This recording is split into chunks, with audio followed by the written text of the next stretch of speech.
Greetings, YouTube. The doctor is in. Dr. Urias Papers here, coming at you with another commentary on Dungeons & Dragons. And today on the Doctor Spell Prognosis, we are talking about the spell Stinking Cloud.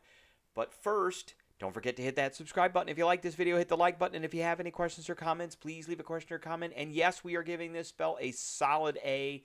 Stinking Cloud and many of the cloud spells are some of my favorite spells.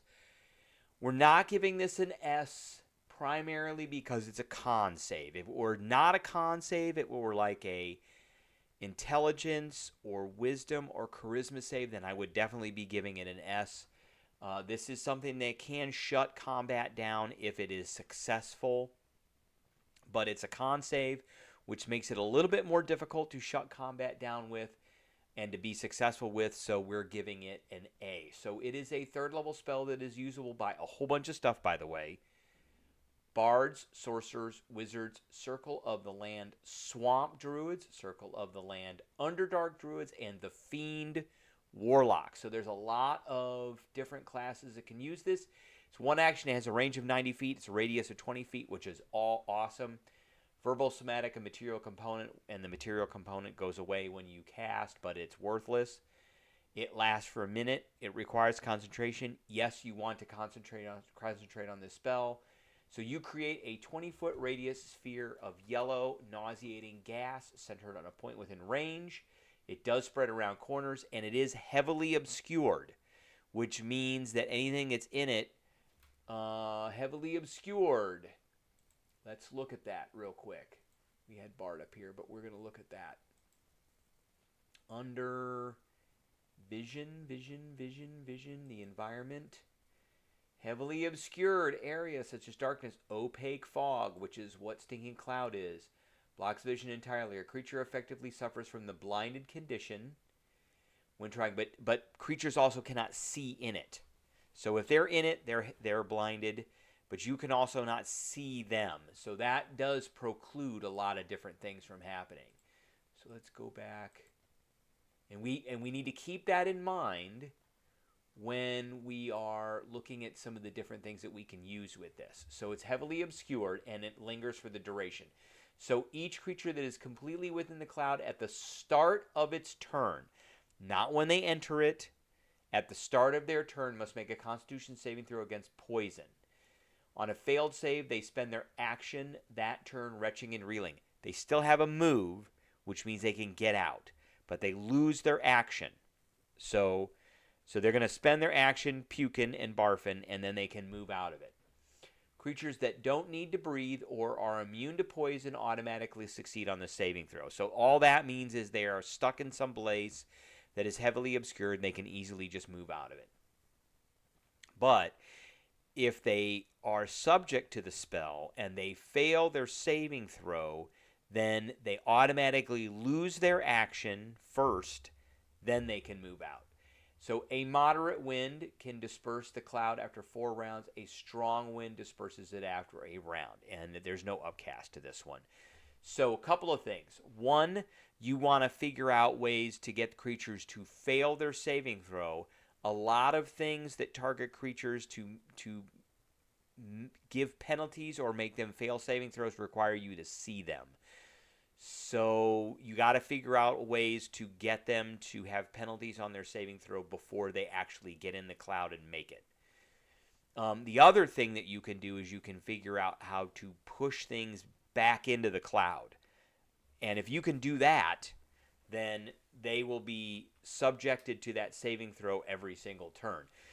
When a Stinking Cloud goes down in combat, everybody should know that a caster that can cast Stinking Cloud has it, can cast it, and everybody should think about what they can do to keep the creature inside the Stinking Cloud. Now, the other thing that you can do for creatures inside Stinking Clouds is you can use other area of effect spells that don't require concentration that do damage.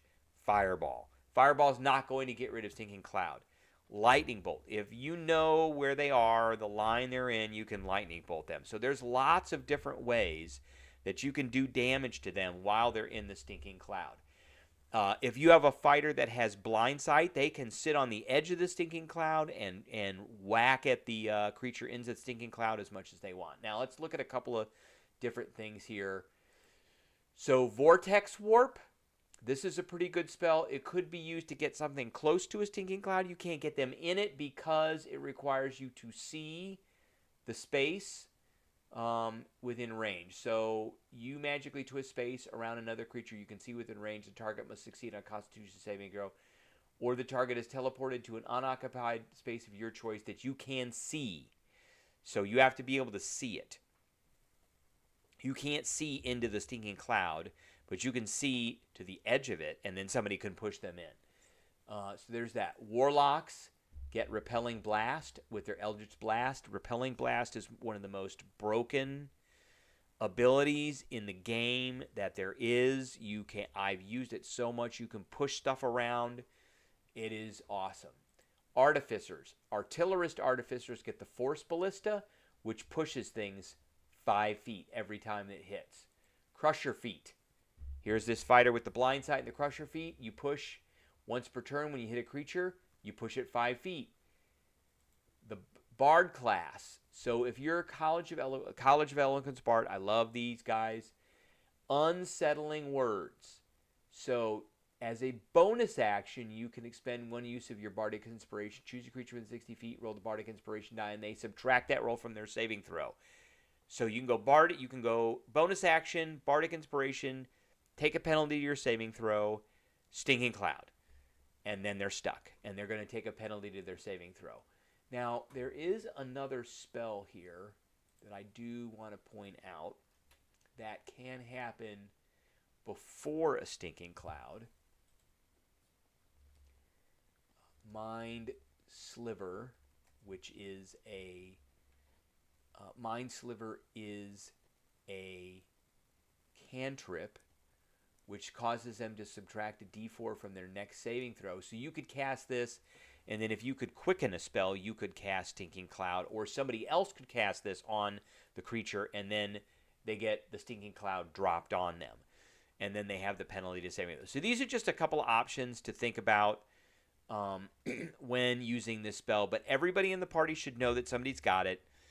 And everybody in the party should have a plan what to do when Stinking Cloud gets cast. All right, that's what I got for everybody today. I appreciate everybody tuning in, and I will catch everybody later.